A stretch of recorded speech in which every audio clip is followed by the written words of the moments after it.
Hola mis queridos amigos, nuevamente con ustedes su doctor Tigre, el que ronca en esta negra noche neoliberal de América Latina, hoy más negra que nunca con la victoria de Bolsonaro y todos los amarres que ya se están haciendo entre Colombia, Chile, Brasil, que están pretendiendo primero destruir a Venezuela y segundo acabar con el último reducto que queda de un socialismo del siglo XXI exitoso en América del Sur, el de Evo Morales. A partir de este momento les voy a comenzar a hablar sobre una especie de serie en la que voy a contar lo que se llama la Universidad de la Vida. Básicamente, se trata de manifestarles a ustedes lo que me enseñó la vida y que creo que fue mucho más valioso que lo que me enseñó la universidad.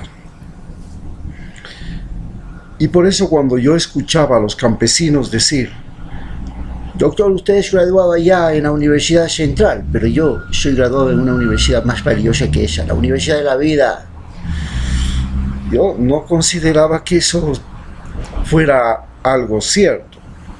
No consideraba que la vida en sí podía ser una universidad y que pudiese enseñar algo que fuese transmisible a otras personas. Porque la vida en general es una existencia en la que se obtiene la experiencia y se llega a ella a través de los años, y cuando ya se la tiene no sirve para nada. En cambio, la universidad es un sistema de transmisión de información de una generación a otra. Y esto era por lo que la universidad era en sí más valiosa que lo que la vida le enseñaba a las personas. Y la sociedad había inventado un sistema mediante el cual la experiencia de cada ser humano en los países desarrollados se podía transmitir a través de la cultura de la lectura y de la escritura.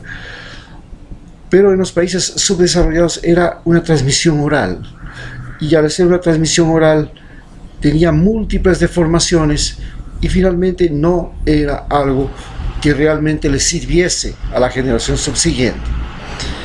Así pues, estamos viviendo otra época y otro siglo en el cual volvemos a la transmisión oral, a la cultura oral, y la cultura oral ahora se puede perpetuar a través de lo que estoy haciendo yo, que es el video, y a través de la internet.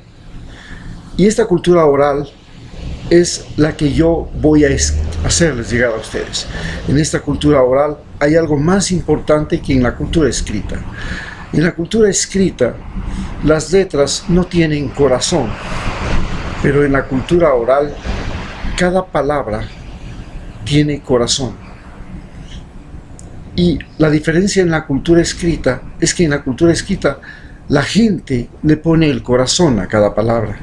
En cambio, en la cultura oral, la gente suma al corazón del autor el corazón del de la audiencia.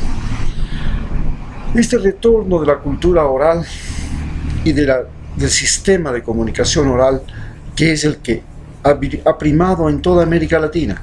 Nosotros hemos sido una cultura oral, tan importante así que entre nosotros los latinoamericanos es mucho más importante la reunión, la conversación, el diálogo, que la lectura. Mi hija, que tiene un enamorado holandés, pasa horas de horas viendo a su enamorado leer y leer y leer y leer y leer. Y luego parte de ese tiempo se desprende y vuelve a ser un ser humano en el mundo constante, en el mundo real, cuando conversa con mi hija. Esta cultura oral, esta cultura escrita, ha convertido a estos seres humanos europeos en eso, individuos que viven una doble vida, una vida que es la vida cotidiana, donde la conversación es algo muy difícil, y una vida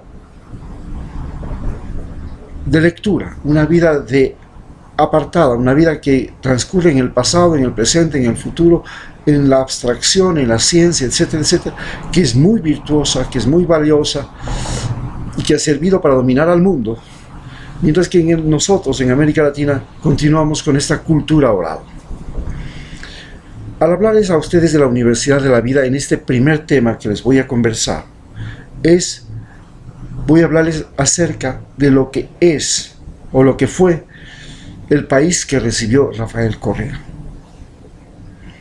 Cuando Rafael Correa llega al poder en el año 2006, había transcurrido dos periodos muy importantes que tenían fuerte incidencia en cada uno de nosotros, los seres humanos que votamos por Rafael Correa.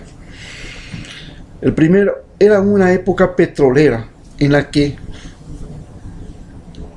el poder cambió de la costa básicamente a la sierra, y este poder que cambia de la costa a la sierra se fundamenta en el descubrimiento del petróleo. A pesar de que el petróleo está en la Amazonía ecuatoriana, lo que el petróleo producía no le beneficiaba a ninguno de los ciudadanos de la Amazonía ecuatoriana. El petróleo era propiedad del Estado, porque el Ecuador apenas descubrió el petróleo en 1974, nacionalizó la industria del petróleo. Y eso significó que las empresas petroleras pasaban su dinero, o sea, pagaban, porque eran las dueñas, en realidad el petróleo era propiedad de las empresas petroleras que perforaban. Ellas decidían cuánto sacan, cuánto quedan, cuánto se va, cuánto se queda, y le pagaban al Estado ecuatoriano un porcentaje de ese dinero, de ese bien que ellos extraían. Ecuador pasa a ser parte de la OPEP, Organización Productora de Países Exportadores de Petróleo, el más pequeñito de todos los países exportadores de petróleo. A la cabeza estaba en ese momento Venezuela. Estamos hablando de 1974 y del gobierno de Rodríguez Lara. En ese momento el Ecuador llega a tener 5 veces más presupuesto que todos los gobiernos anteriores, y en realidad la población, que apenas llegaba a 8 millones de habitantes, no tenía una gran demanda ni de infraestructura, ni de educación, ni de salud, porque era una población acostumbrada a ser pobre desde la época colonial.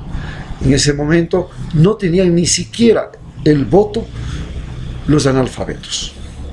Entonces los analfabetos no eran ciudadanos ecuatorianos, y la mayor parte de la población de Ecuador era en ese momento analfabeta. Cuando llega Rodríguez Lara, coge el dinero y crea 2 programas muy importantes. La reforma agraria, que procura distribuir las tierras que se habían convertido en un gran problema político en Sudamérica a raíz de la Revolución Cubana, que fundamenta su victoria en Cuba con Fidel Castro en la revolución agraria. Se llamaba la reforma agraria. Estados Unidos presiona a los países andinos, sobre todo a Ecuador, para que en Ecuador, con el fin de evitar la propagación de las ideas de el Che Guevara, esas tierras no sigan siendo posesión básicamente de los grandes terratenientes, que comprendían 2 grupos.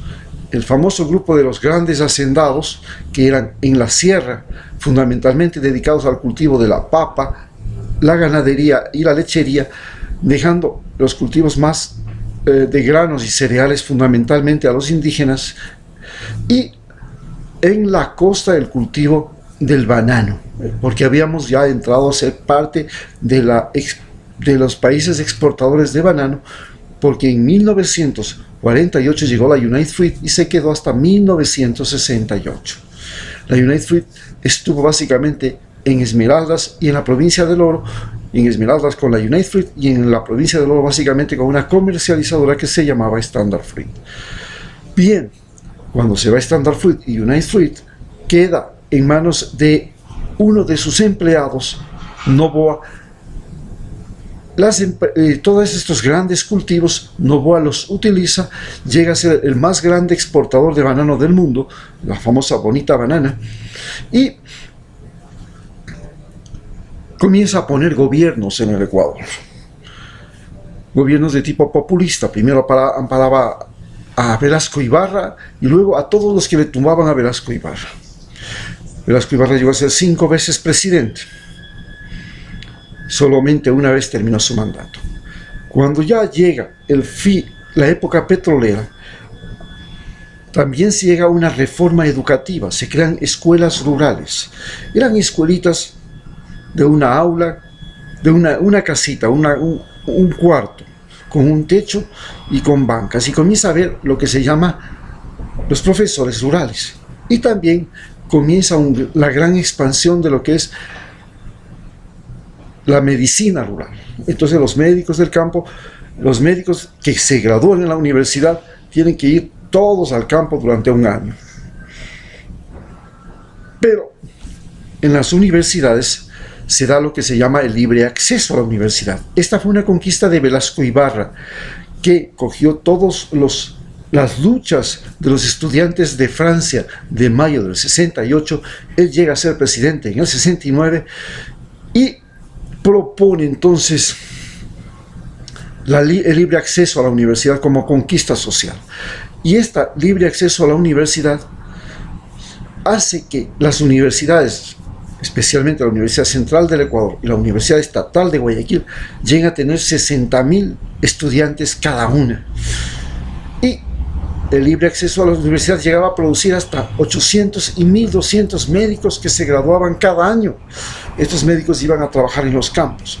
Se produce entonces una revolución de la salud en los campos a través de la medicina rural. Pero la medicina rural deja de ser una medicina. Era un mecanismo mediante el cual la industria, que también llega acá, las empresas farmacéuticas, y se establecen en Ecuador, la industria farmacéutica logra entrar en los campos donde se encontraba la mayor parte de la población de Ecuador y lo comienza a convertir a la población en adictos básicamente a antibióticos, analgésicos, vitaminas y antiparasitarios. Se produce realmente una transformación de la salud en ese momento y de la educación. Pero además el Bombita, como se llamaba el presidente Rodríguez Lara, crea la primera reorganización del uso del espacio físico, creando vías, especialmente en la zona de la costa interna, Santo Domingo, Quevedo, donde migra gran parte de los mismos militares que se establecen con haciendas en la zona. También mejora la vialidad en los Andes, pero deja en el olvido lo que era la zona amazónica donde se producía el petróleo. A la caída del gobierno de Bombita le sigue Durán Arcentales, que es un retrógrado, y este convoca elecciones. Durán Arcentales da un golpe de Estado a Rodríguez Lara, es otro general, y luego convoca elecciones. Cuando se convoca elecciones, gana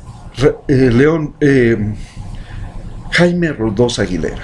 Cuando Jaime Roldós Aguilera llega al poder, continúa este proceso que inicia el Bombita, que es un proceso de distribución de la riqueza en la población, y se solidariza con Nicaragua.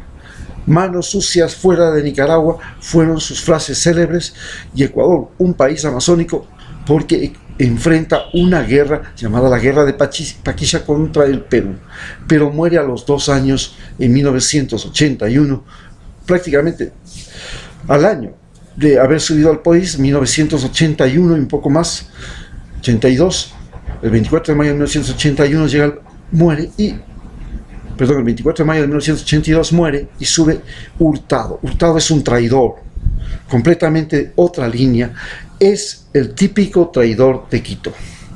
El típico traidor de Quito, como lo es Lenín Moreno ahora. Este cambia completamente la línea y con Rodrigo Paz como ministro de Finanzas organiza el salvataje de los grandes empresarios, especialmente de la Sierra de Quito y Guayaquil, que se habían endeudado durante el gobierno de Bombita con deudas en dólares con banca internacional. Sucretiza la deuda y esta deuda se convierte en deuda de los ecuatorianos, ya no deuda de los empresarios ni de los banqueros. Entonces Rodrigo Paz, con MM, que tenía su casa, Rodrigo Paz, y que estaba asociado al grupo Wright, que es ahora el grupo económico más poderoso del Ecuador, un grupo judío, entonces logran concentrar aún más el poder en la sierra. La sierra se concentra y comienza una expansión urbana de Quito y la industria de la construcción se desarrolla. En tanto que también se desarrolla la industria de la comercialización de productos nacionales y exportados e importados, porque aparece Supermaxi, la cadena Supermaxi, con los Wright a la cabeza. Frente a ellos, en la costa, sigue el poder de Álvaro Noboa, de Luis Noboa Naranjo, hasta que lo sucede su hijo, Alvarito, cuando él muere. El Ecuador sigue siendo el mayor productor mundial de banano. En la sierra se retoma el poder por parte de las grandes castas de familias. Cuando cae el Bombita, entonces nuevamente la sierra comienza una reintegración a través primero de la industria ganadera y láctea, y posteriormente llegaría una época que es el boom de las flores. Se descubre que el negocio de las flores y comienza la exportación de flores. En cambio, en la costa se descubre en el año 1980, cuando ya comienza en el 82 el famoso invierno, el fenómeno del Niño, se descubre que se podían fabricar piscinas camaroneras de la forma más barata del mundo, porque muchos de los ríos que traían agua se represaban al llegar al mar, formaban estanques, y ahí se crecía el camarón. Y Ecuador inclusive se hace el creador de una tecnología ecuatoriana para producir camarón. En estas dos industrias, primero, la industria de la construcción y de las flores, y luego la industria camaronera, que a continuación fue seguida por la industria pesquera, comienza a entrar un nuevo integrante de la sociedad ecuatoriana. Este nuevo integrante de la sociedad ecuatoriana es el narcotráfico.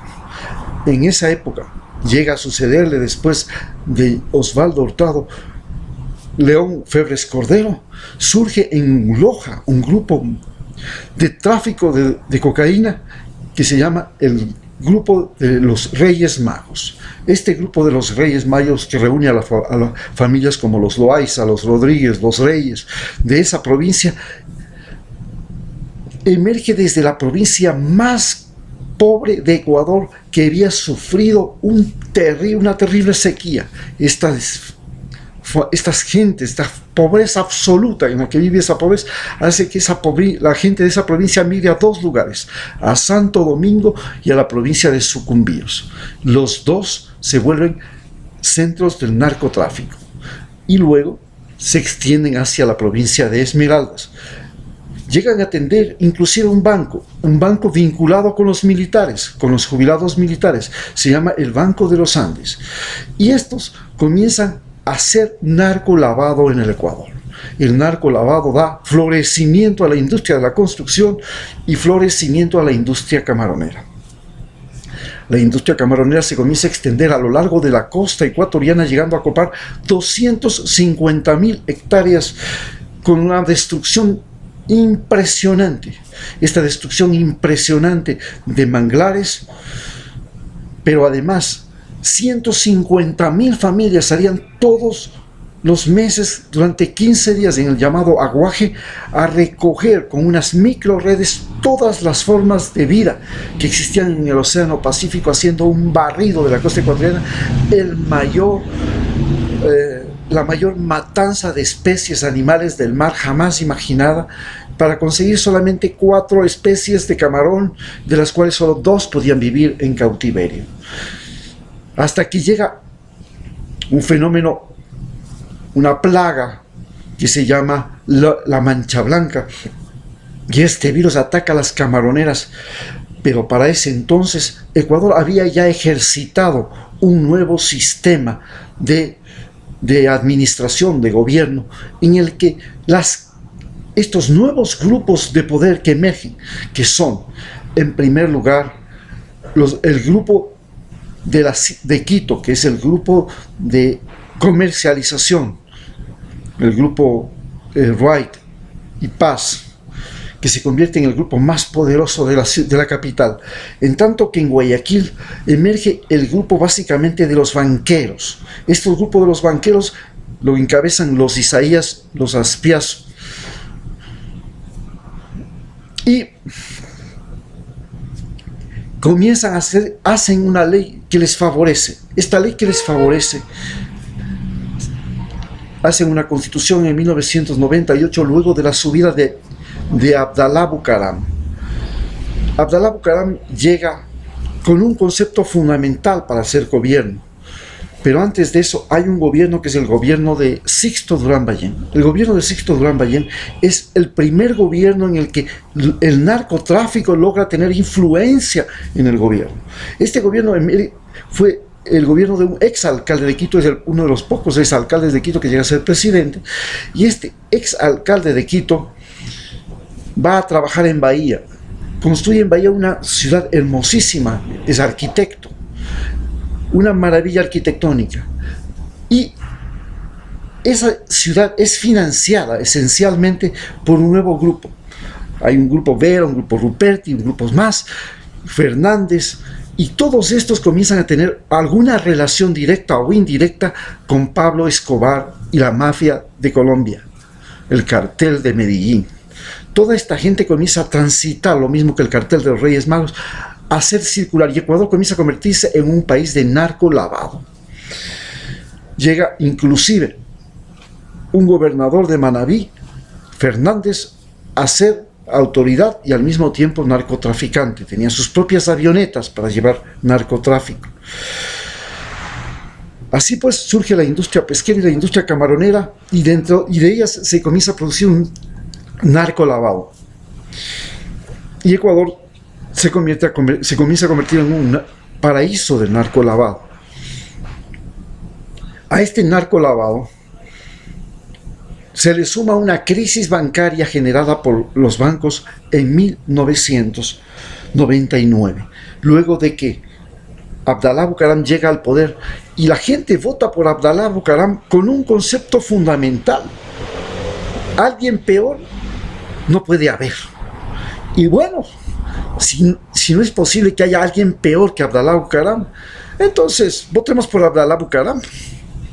Tenemos que tocar a fondo. Con ese concepto se vota por Abdalá Bucaram, y Abdalá Bucaram produce una de las catástrofes económicas más graves del país, una psicosis del país, en la cual comienza el país a movilizarse. El país comienza a ser un país movilizado, que no se logra parar su constante inconformidad y su toma de carreteras y su movilización a partir de la guerra del Cenepa.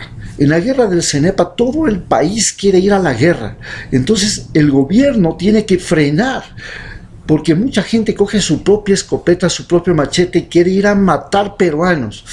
Es la obsesión. Nos habían enseñado durante décadas, desde 1941, que el Perú nos había robado territorio y que los peruanos eran nuestros enemigos a muerte y que siempre querían quedarse con nuestro país y que teníamos que ir. Y todo el odio y la frustración de los ecuatorianos por su mal desarrollo económico, por su mala vida, era odiar a los peruanos. Nos enseñaban a odiar a los peruanos desde la escuela. Y en ese momento se dio la oportunidad de desfogar el odio y se formaron grupos enormes de gente que querían ir a la guerra del Cenepa. El ejército tuvo que detener a los que querían irse al suicidio de la guerra en la Amazonía, sin saber ni siquiera lo que era una guerra en selva.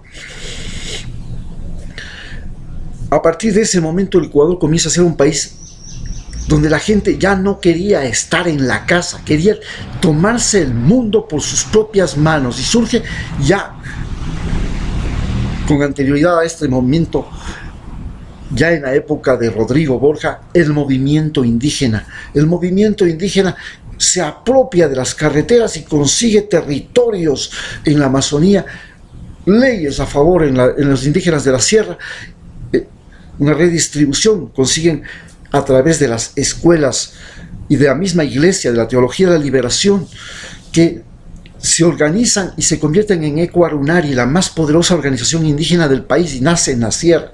Y después la Confeniae, la más poderosa organización indígena, y nace en la Amazonía, y son más belicosos y logran realmente llegar al poder tumbándole a Lucio Gutiérrez, a Yamil Maguad, el hombre que hace un amarre con los bancos para poder llegar a ser presidente. ¿Y cómo hace el amarre con los bancos para poder llegar a ser presidente? No había límite del gasto electoral. Había un candidato que había sido el ministro de Finanzas de Abdalá Bucaram. Era el hombre más rico del Ecuador, Álvaro Noboa. Álvaro Noboa coge su fortuna y la invierte en ser presidente del Ecuador, y lo hace en varias ocasiones, en repetidas ocasiones, hasta compite con Rafael Correa, y en cada ocasión la fortuna de Álvaro Noboa se convierte en el principal problema. Y para combatir la gran riqueza de Noboa, primer exportador del mundo y uno de los más grandes multimillonarios de América Latina, se asocia con los bancos, donde estaba el grupo Isaías y Aspiazu, los más ricos del país, que eran banqueros de la misma ciudad de Álvaro Noboa, de Guayaquil, y les ofrece el oro y el moro. Estos hacen una constitución para ofrecerse autopréstamos, se hacen autopréstamos, invierten en la industria camaronera, quiebran. Cuando ven que la cosa está mal, hacen un sistema de juego de dinero, sacan los dólares al extranjero, llevándose inclusive los dólares del Banco Central, y los vuelven a introducir cuando el dólar está alto. Nuevamente lo vuelven a sacar cuando el dólar baja, y vuelven a introducirlo cuando el dólar sube. Este juego de especulación del dólar les comienza a producir una fiebre y una riqueza monstruosa, hasta que quiebran al país. La gente deja de confiar en la moneda, ya no cree en el sucre. Todo el mundo coge su salario, corre a la avenida Amazonas, ahí están los vendedores de dólares, y se produce una ola migratoria de ecuatorianos que van comenzando a salir, porque ya no creen en sus sueldos, ya no creen en su trabajo, ya no encuentran dinero, ya no encuentran trabajo, y se largan al extranjero y mandan desde allá los euros, los dólares, y estos se venden en la calle hasta que nadie cree en el sucre y desaparece esa moneda. Y así llegamos a una crisis bancaria impresionante, donde la banca se había convertido en el sistema en los dueños de los medios de comunicación. Tenían todos los canales de televisión, excepto uno, que era en cambio dueño, los más ricos de Guayaquil. Una familia que venía ya de un expresidente, el segundo expresidente del Ecuador, Roca. Y toda esta gente concentró el dinero de manera brutal. Cuando llega Rafael Correa, se topa con que las empresas petroleras se llevan de 5 barriles de petróleo, 1 tenía Ecuador, 5 se los llevaba las empresas petroleras. Hace una renegociación del petróleo.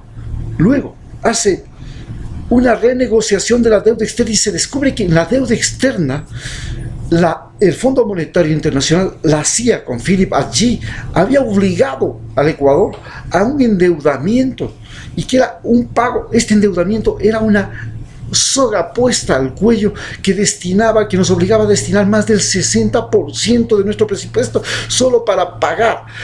Y claro, el coronel Lucio Gutiérrez, que al comienzo estuvo con Chávez y luego se pasó a George Bush, creó una estancia del gobierno para solamente pagar la deuda, y comenzó a pensar en la privatización de todas las empresas, las telefónicas, las eléctricas, las aerolíneas, todo, para poder pagar la deuda externa. Cuando llega Rafael Correa,